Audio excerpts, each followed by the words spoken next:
माज कुतारो जी में आप सबका स्वागत है। आज है मेरे साथ सुमित मेहता जी। मैंने देखा है इस देश में आर्मी की बात होती है तो सब डिफेंस एनालिस्ट बन जाते हैं, एक्सपर्ट बन जाते हैं। इकोनॉमी की बात होती है तो सब इकोनॉमिस्ट बन जाते हैं। कुछ भी बात हो, एमसी मतलब कोई इंफ्रास्ट्रक्चर की बात हो तो सब लोग इंफ्रा एक्सपर्ट बन जाते हैं। मुझे इतनी नॉलेज नहीं है इकोनॉमी की, बस कहीं जाते हो आप, आपसे लोग बात करते हैं या आप सोशल मीडिया पे पढ़ते हो, तो मेरे को जब क्लैरिफिकेशन चाहिए होती है मैं सुमित जी से बात कर लेती हूँ। नमस्कार सुमित। नमस्कार पायल। क्या हाल है? एकदम बढ़िया, आप कैसी हो? बढ़िया बढ़िया। मेरे को ना इधर मोदी जी की इंडिपेंडेंस डे की स्पीच तो बहुत बढ़िया लगी मुझे, स्पेशली जो उन्होंने घुसपैठियों की बात करी थी ना। एक पोडियम पे खड़े होके मेन नेशनल लेवल पे उन्होंने जो बात बोली वो बहुत बढ़िया लगी। पर उसी के साथ उन्होंने एक हमें बोला गया है कि दिवाली का गिफ्ट देंगे जीएसटी में रिफॉर्म्स लाके। तो मेरे उससे थोड़े से रिलेटेड क्वेश्चंस हैं। मेरे को पहले ये पूछे कि जीएसटी की क्या जरूरत है, और जीएसटी से पहले जो वैट होता था तो उसमें और जीएसटी में क्या फर्क है? तो जीएसटी से क्या ज्यादा फायदा हुआ है जो वैट से नहीं हो रहा था? सी, ये फायदा और नुकसान वाली बात नहीं है। बेसिकली जीएसटी आइडिया कोई नया मोदी जी ने लाया हुआ आइडिया नहीं है। GST as a idea existed even in 2004-5 when Congress was in power. Rather तब से मेहनत कर रही थी कांग्रेस, लेकिन कांग्रेस मैनेज नहीं कर पाई थी जीएसटी को लाने के लिए। क्योंकि अब पहले आप समझिए कि जीएसटी और वैट में डिफरेंस क्या है।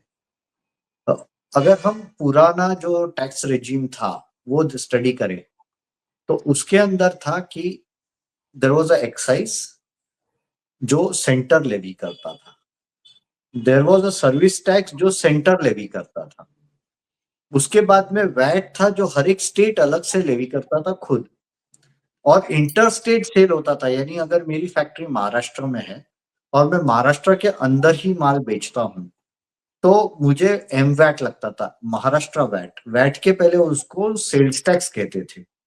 ओके। और ये पूरा रेजिम में मूव होने के लिए करके सब स्टेट्स ने अपने लॉस, सेल्स टैक्स के लॉस को धीरे धीरे चेंज करके सेल्स टैक्स को वैल्यू एडेड टैक्स किया। ओके। और सेंट्रल एक्साइज को भी मॉडवेट कर दिया गया था, मॉडिफाइड वैल्यू एडेड टैक्स। तो उसको मॉडवेट स्कीम बोलते थे, यानी जो एक्साइज था उसको मॉडवेट बोलते थे। ओके। तो ये रिफॉर्म्स जो थे वो पहले से चालू कर दिए गए थे, क्योंकि अपने देश में पहले कॉन्स्टिट्यूशनली ऐसा था कि मैन्युफैक्चरिंग पे centre state, as per the constitution, centre tax लगा सकता है और सेल्स पे स्टेट टैक्स लगा सकती है। ओके। तो सेल्स टैक्स अलग था, एक्साइज अलग था, ये दोनों को। और इंटर स्टेट सेल होता था, जैसे मैं महाराष्ट्र से गुजरात भेजा या महाराष्ट्र से राजस्थान भेजा माल, तो उसके ऊपर सेंट्रल सेल्स टैक्स लगता था जो कि 2% था। तो ये पूरा क्लब करके सिंगल रेजिम लाया जिसको जीएसटी बोलते हैं। ओके।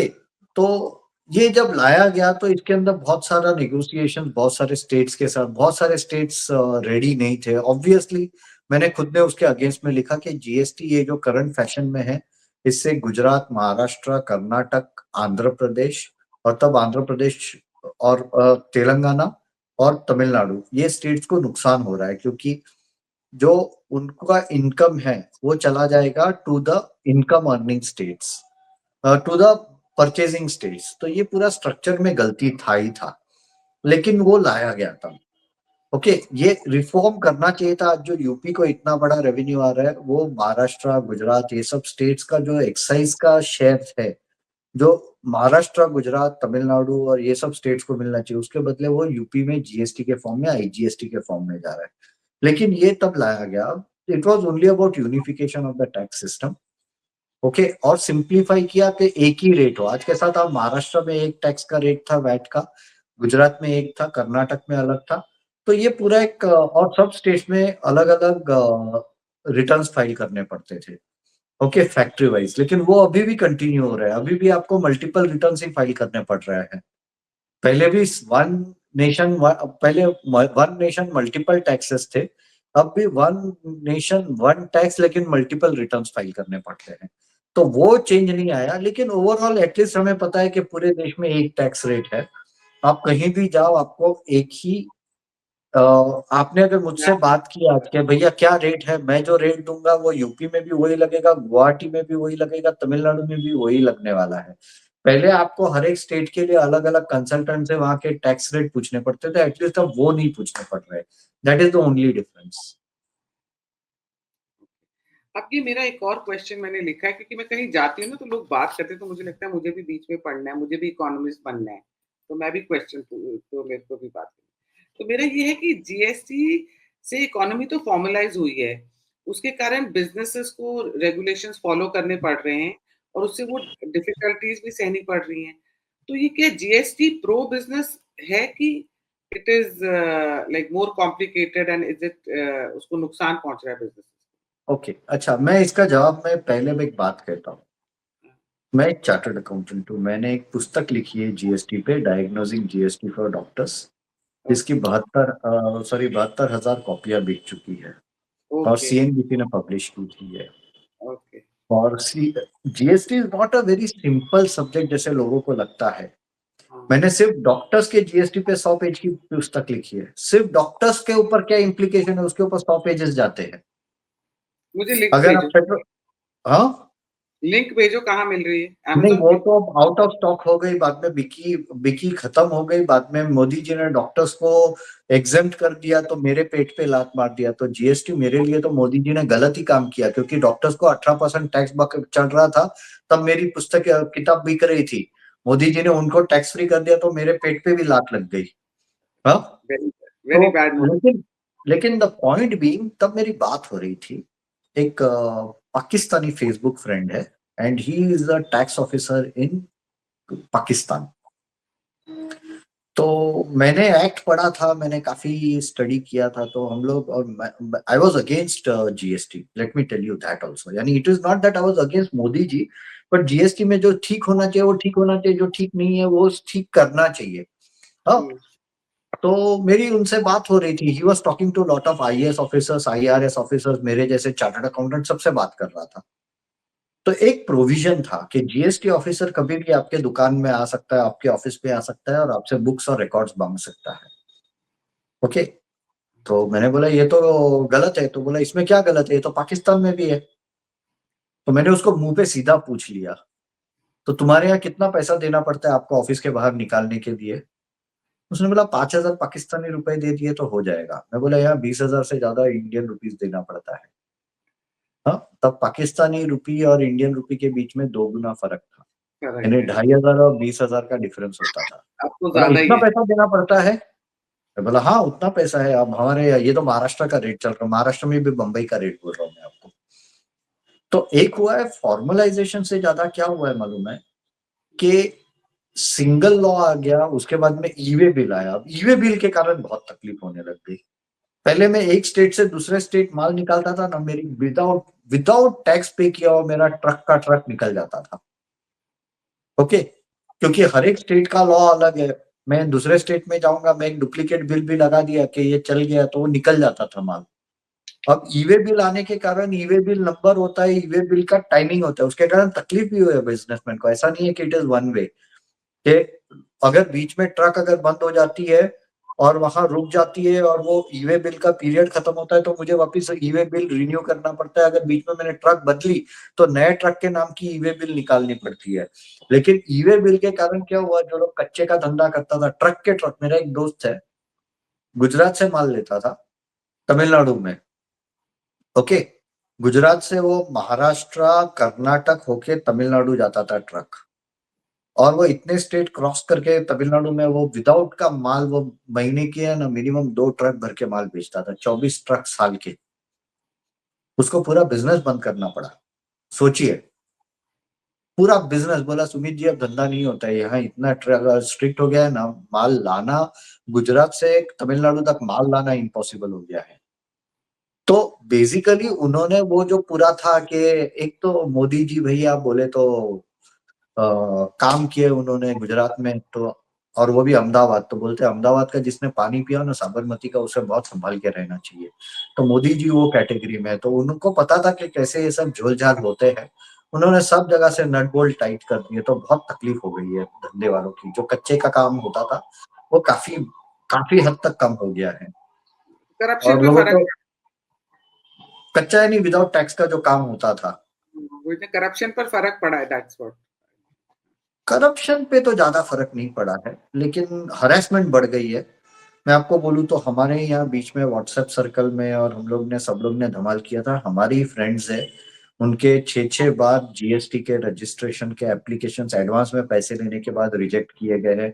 ये भी कहानियां हैं। अब ये सब में ज्यादा हम बोल नहीं सकते क्योंकि beyond a point we are powerless people, और टैक्स ऑफिशियल्स के हाथ में तो पावर है। तो ये सब तकलीफें हैं, ऐसा नहीं है कि टोटली करप्शन फ्री हो चुका है। लेकिन टू बी वेरी ऑनेस्ट, फिर भी इन्फोर्समेंट इतना स्ट्रांग हो गया है कि अब माल जिससे पहले आराम से मूव होता था, कुछ लोग सिर्फ कच्चे का काम करते थे, सिर्फ कच्चे का काम करते थे, उन लोग का आज धंधे पे बहुत फर्क पड़ा है। अच्छा, कि ये ऐसा जो नहीं है दो, कि हाँ, नहीं, 2 स्लैब जो जीएसटी के हैं, उससे जनता को क्या फ़ायदा होगा और बिज़नेसेस को क्या फ़ायदा होगा? सी पहले भी 5 स्लैब मैंने लिखा जब ये अनाउंस हुआ 15 तारीख को। 5 स्लैब्स में मुझे कोई प्रॉब्लम नहीं था। 5 slabs was perfectly okay with me. 0% था, 5% था, 12% था, 18% था, 28% था और बाद में जीएसटी कंपेंसेशन सेस था। उसमें कोई फर्क नहीं पड़ रहा था।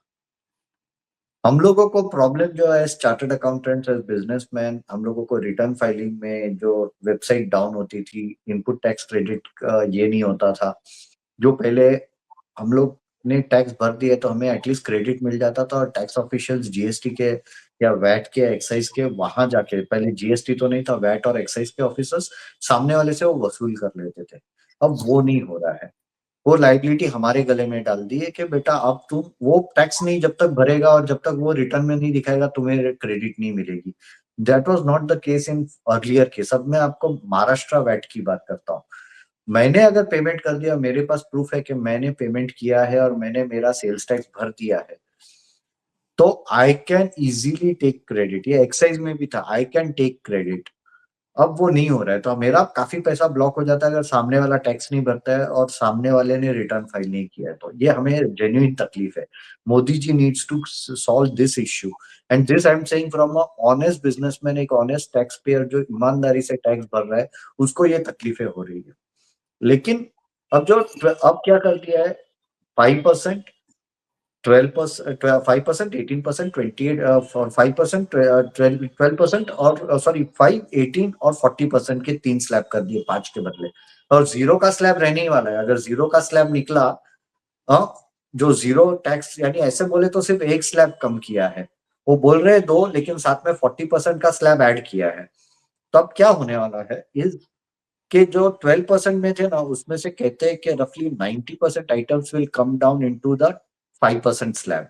यानी आप जो बहुत सारी चीजें जो 12% के रेट की थी, वो 5% टैक्स लगेगा। यानी 12%, मैं आपको इसका लॉजिक समझाता हूँ। 5% और ये स्लैब्स अलग अलग क्यों थे, आपके दर्शकों को जो गवर्नमेंट जो सोच रही है उसका लॉजिक क्या है। जैसे 0% में एकदम एसेंशियल लाइफ सेविंग ड्रग्स है, ये सब चीजें 0% में है। डॉक्टर्स की भी सर्विसेज जो पहले 18% थी, वो 0% में लाए, बिकॉज डॉक्टर्स की services essential for a common most person. एक जो गरीब में गरीब आदमी है वो भी डॉक्टर के पास जाता है, तो उसको भी 0% का ही सर्विस, उसको टैक्स 0% लगेगा। तो वो 0% आता है। उसके बाद में 5% में थोड़ी एसेंशियल चीजें हैं, तो जैसे पार्ले जी का बिस्किट है, वो 5% स्लैब में आता है। थोड़े और पैकेज फूड्स जो थोड़े बहुत है वो 12% में आते हैं। 18% में उसके बाद, और बाद में 28% में तो लग्जरी गुड जैसे गाड़ियां है और ये वो सब एंटरटेनमेंट अपने क्या कहते हैं अपने वो सब 28% में आ जाता है। तो जो 12% है उसमें से 90% चीजें जाएगी 5% स्लैब में। तो उससे कंज्यूमर को, एक मिडिल क्लास, एक लोअर मिडिल क्लास कंज्यूमर को बहुत फर्क पड़ेगा। क्योंकि मैं आपको अब नंबर्स से समझाता हूँ। पहले मैं जाता था, मैं एक 12% वाली चीज लूंगा तो मैंने 100 रुपए का बिल, उसके ऊपर 12% जीएसटी, तो 112 रुपए में मैं खरीदता था। अब वो हो जाएगा 100 रुपया प्लस 105 प्लस 5%, यानी 5 रुपया, 105 रुपए में वो सेम चीज मैं खरीदूंगा। सो मुझे 7 रुपए का डिफरेंस हो रहा है as a consumer, as a common man. और ये 12% में वो चीजें आती है जो एक कॉमन मैन को चाहिए। Okay, so that is the difference. और अब क्या होगा, जो 28% है उसमें से कुछ चीजें आ जाएगी 18% स्लैब में। और बाकी की चली जाएगी 40% में। तो आपके पास अब बोल रहे हैं कि गाड़ियों को 18% में लाने वाले हैं, ओके, छोटी गाड़ियों को, और बड़ी गाड़ियों को 40% में जाने देंगे। तो अगर पायल जी आप कल सुबह एक मर्सिडीज लेंगे तो आपको 40% टैक्स बैठेगा, और मैं एक छोटी सी ऑल्टो लूंगा तो मुझे 12% बैठेगा। पहले हम लोग दोनों को 28% बैठते थे। तो this is going to be a difference. More benefits to the consumers now, आम एक जनता। कॉमन सी बेसिकली क्या मालूम है, मोदी जी को एक चीज पता चल गया, एक कॉमन मैन जो छोटा आदमी है वो पिस रहा है, इन्फ्लेशन बढ़ रहा है, जीएसटी बहुत हाई है, उसके कारण वो पिस रहा है। तो उसने बोल दिया कि भैया टैक्स रेट थोड़ा कम कर दूंगा तो आपके हाथ में पैसा बचेगा, आप दूसरा थोड़ा खर्च करोगे जो ऐसी बेसिक चीजें आप खरीदते हो। अब गाड़ियां आज के तारीख में एक ऑल्टो या एक छोटी सी गाड़ी, that is become a basic necessity for a person. एक टू व्हीलर है, इट इज अ नेसेसिटी। पहले टू व्हीलर पे 28% था, अब वो 18% में आ जाएगा। So this is going to be, और शायद उसको रिड्यूस भी करे टू व्हीलर को। So this will help a common man to pay less tax and collect and buy the things। और गवर्नमेंट वो जो है वो पास ऑन कर देगा 40% स्लैब में कुछ चीजों पे, वहां ऐड करके वो रेवेन्यू कंपेंसेट कर लेगा। So there is not going to be much of a problem. अच्छा, आप ये बताइए, जैसे अभी गवर्नमेंट ने फरवरी में जब बजट दिया तो उसमें 12.75 लाख के ऊपर बोला कि नो टैक्स होगा। तो अब इस इनडायरेक्ट टैक्सेस में भी इतना ज्यादा कम कर देंगे तो एक्सचेकर को फर्क नहीं पड़ेगा इंडिया के, मतलब अपना पूरा। नहीं, ऐसा नहीं होता है। सी बेसिकली क्या होता है इसके अंदर, there is a concept known as demand elasticity, price elasticity of demand. आज अगर मैं एक हाइपोथेटिकल एग्जांपल देता हूँ। अगर आपको कोई चीज अगर से आप आपके पास एक्स अमाउंट फिक्स है 500 रुपया है। पहले आप क्या सोचते थे कि मैं तो एक ही ले लूंगा, एक से पैकेट लूंगा 100 रुपए का, उसके ऊपर 18 रुपया जीएसटी, 118 रुपया हो गया। ओके, मैं 1 किलो ले लूंगा तो 118 रुपए में खरीदा, वो अगर 12% में गया, हाँ 18 के बदले वो 12% में जाता है, तो क्या होगा कि आपका वो जो बिल आएगा वो 112 होगा। तो आप अगर 1 किलो लेने वाले हैं तो उसके बदले 1.25 किलो लेंगे। यानी एक आप गरीब मजदूर के एंगल से सोचिए। एक गरीब मजदूर पहले सोचता था कि मैं आधा किलो नारियल तेल लेके जाऊं, मेरी बीवी मेरी बेटियां सर पे नारियल तेल लगाएगी, उसके बाल घने होंगे, उनके बाल हेल्दी होंगे, अच्छी दिखेगी, या मैं पाउडर लेके जाऊंगा। तो बोलेगा यार चलेगा, उसके साथ मैं एक साबुन भी ले लेता हूँ। अब उसके एंगल से सोचिए, क्योंकि उसके बजट के अंदर वो बैठ रहा है। तो मोदी जी को पता है कि इलेक्शंस भी आ रहे हैं, तकलीफ हो रही है, इकोनॉमी स्लो डाउन हुई है। पहले वो उतने रिफ्लेक्टिव नहीं थे। थी मैं बोलता हूँ फ्रैंकली, मोदी जी टैक्स के मैटर्स में रिफ्लेक्टिव नहीं थे। उसके पास प्रॉब्लम लेके जाते थे तो उतना सुनाई नहीं देते थे। अब मोदी जी वो रिसेप्ट करने लग गए कि लोगों को तकलीफ हो रही है टैक्स के कारण। पहले निर्मला जी के बारे में कितने जोक्स घूम रहे थे, क्योंकि Nirmala ji was the face who was not listening to these kind of problems. तो अब मोदी जी ने इनिशिएटिव लिया है, because I think he has got feedback from many places कि भैया आपका टैक्स का जो रेजिम है वो एकदम हिटलर शाही जैसा है रेजिम है, तो कुछ आप सुधार करो, नहीं तो लोग गालियां बीजेपी को दे रहे हैं। तो इसके कारण ये सब हो रहा है चेंजेस। और जो अगर टैक्स में रेवेन्यू, आप अगर आप बोलिए, मैंने आज से कुछ 4 साल पहले याहू में एक आर्टिकल लिखा था कि 10 लाख तक तो ऐसे भी आपको टैक्स नहीं है। आप अगर पूरे टैक्स प्लानिंग स्कीम्स यूज कर डाले तो 10 लाख तक तो आपको टैक्स ही नहीं बैठ रहा है। मैं जीरो टैक्स पे, और मैंने तब एनालाइज किया था पूरा टैक्स रेवेन्यू का डिटेल्स। ये फर्स्ट पोस्ट पे था, आप गूगल करेंगे Sumeet Mehta Firstpost 10 lakhs, आपको मिल जाएगा ये आर्टिकल मेरा, कि 10 लाख तक तो आपको आज से कुछ 4 साल पहले भी टैक्स नहीं भरना पड़ रहा था। और वो रिकॉर्ड्स जो गवर्नमेंट के पास थे पहले, आजकल गवर्नमेंट वो टैक्स रिकॉर्ड डिटेल में रिलीज नहीं कर रही है। It is not sharing a lot of data जो पहले मिलता था हम लोगों को एनालिसिस के लिए। तो उसमें भी था कि 10 लाख तक लोग टैक्स नहीं भर रहे थे ज्यादा, क्योंकि लोग भी फॉर्मली फुल टैक्स यूज करते थे टैक्स बेनिफिट्स। तो निर्मला जी 12 साढ़े 12 लाख 12 लाख रुपए तक जो किया है, दैट इज नथिंग बिग, उससे ज्यादा लॉस नहीं होने वाला है उससे। और रादर उसका क्या होगा फर्क, कि जो लोग टैक्स प्लानिंग नहीं कर रहे थे वो भी वो पैसा जो थोड़ा बहुत खर्च करेंगे, हाँ, वो खर्च करेंगे तो वो जीएसटी भरेंगे। आपने इनकम टैक्स नहीं भरा और पैसा आपके हाथ में बचा, तो आप बाहर रेस्टोरेंट में जाएंगी, आप खाना खाएंगे, आप मॉल में जाएंगे बीवी बच्चों को लेके, आप तो ऐसे वहां नहीं तो खर्च ऐसे। करेंगे, तो वहां से टैक्स मिलेगा। नाक ऐसे पकड़ो या ऐसे पकड़ो, नाक तो पकड़ना ही है, टैक्स तो अच्छा, आने ही वाला है।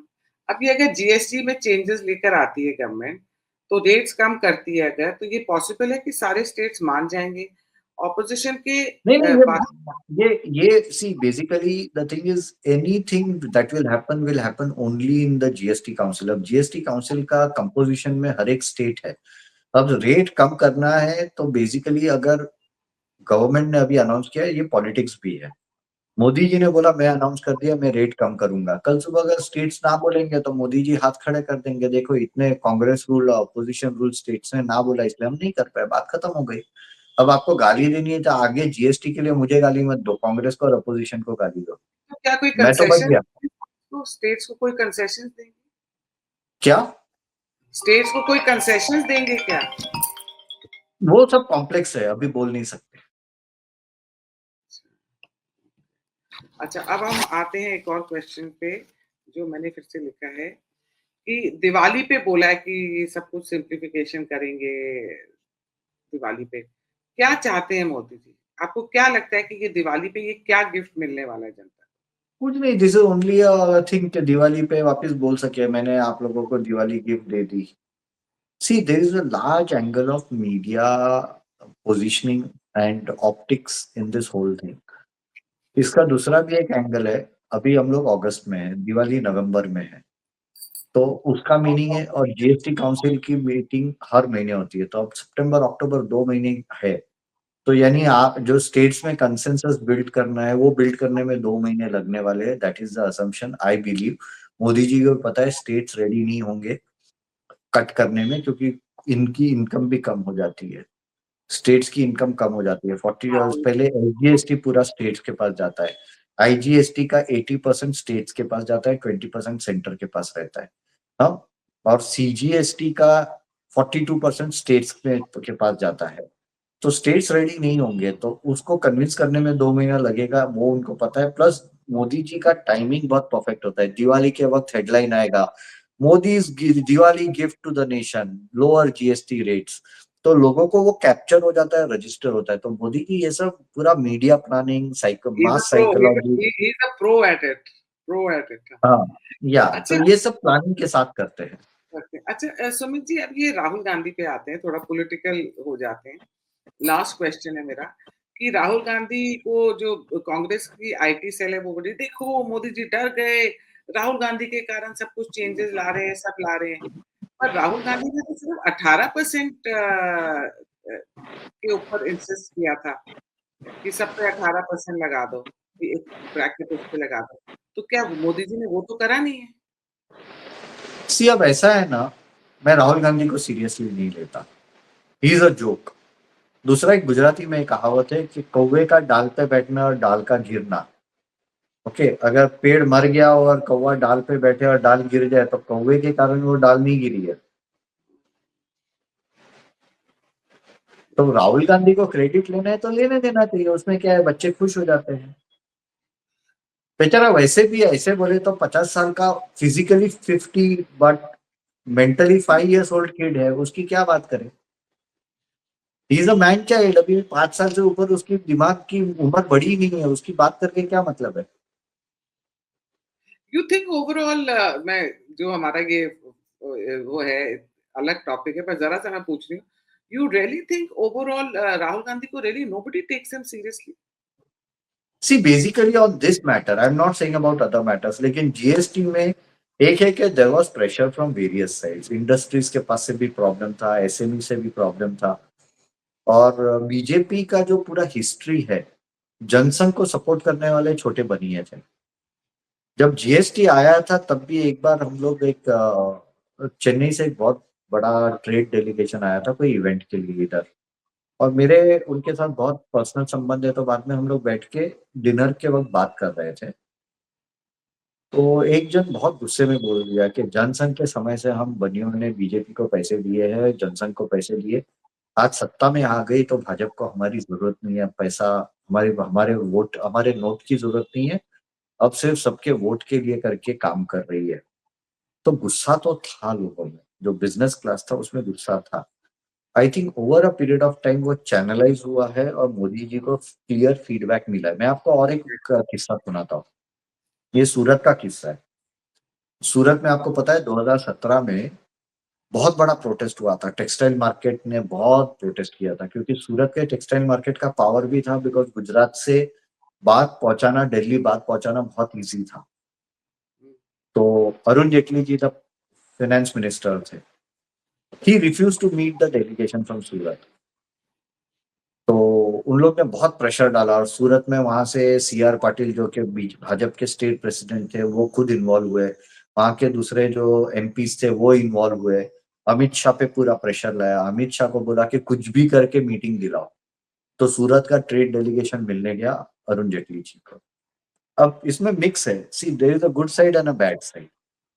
तो उन्होंने अरुण जेटली जी को बोला कि 5 लाख व्यापारियों का धंधा बिगड़ रहा है। अरुण जेटली जी पहले से तैयारी करके बैठे थे, उसने बोला मेरे पास 50,000 लोगों का लिस्ट है। हाँ, ये है 50,000 लोग जो टैक्स भर रहे हैं, बाकी के 4.5 लाख लोगों का लिस्ट आप मेरे पास लेके आओ, और वो कितना टैक्स भर रहे हैं बाद में हम आगे की बात करते हैं। तो बेसिकली तब भी अमित शाह के लेवल पे जाके उन्होंने रिक्वेस्ट किया, तब मीटिंग मिली है, नहीं तो मीटिंग नहीं मिलती थी। तो मुझे लगता है over a period of time लोगों ने बात करते रहे और उसके बाद में ये पूरा रिजल्ट आया है। तो I think there is a feedback to the government कि they need to make things easy, otherwise there will be a difficulty. और दूसरा क्या है, गवर्नमेंट ने एक कॉमन मैन के एंगल से भी सोचा कि थोड़ा टैक्स कम कर दिया तो कॉमन मैन के हाथ में पैसा बचेगा, एक आम आदमी के हाथ में पैसा बचेगा तो वो खर्च कर सकेगा। इकोनॉमी एक स्लो डाउन की तरफ जा रही है, because global economy is also on inching up to a slowdown because of tariffs, because of war. अभी एक वॉर खत्म नहीं हुआ था, दूसरा वॉर चालू हो गया, दो वॉर चल रही है, तीसरे वॉर के चांसेस है। तो ये पूरा एक कॉम्प्लेक्स जियो पॉलिटिकल जियो इकोनॉमिकल सिचुएशन हो रहा है, जिसका इम्पैक्ट इंडियन इकोनॉमी पे भी आ रहा है। इसलिए मोदी जी ने ये पूरे इनिशिएटिव लिए। Thank you so much Sumit ji, बहुत बहुत ओके, धन्यवाद। Thank you very much. समय निकाला, thank you so much. Sure, thank you.